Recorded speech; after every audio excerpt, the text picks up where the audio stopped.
Basically, the story in essence is about somebody wrestling with their dreams and wrestling with whether or not it was worth it or is worth it, and weighing the pros and the cons. And I feel like we all do that all the time in our lives. Those are like the thoughts that nag at us, that haunt us. That was going to be my next question. I'm still going to find a way to get into it anyway, because I'm not a great interviewer and I don't move on well.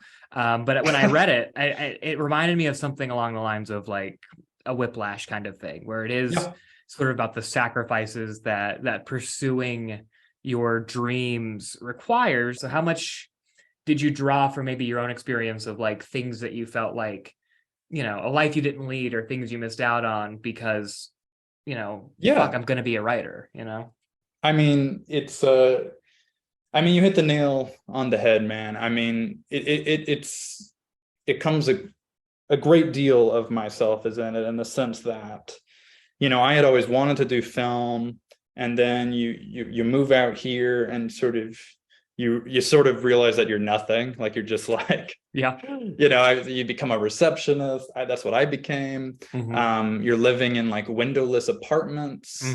You're writing draft after draft of things that just aren't any good. And it just, any of the glamour, the idea of like what it could be, it's just reality isn't stacking up to what you expected.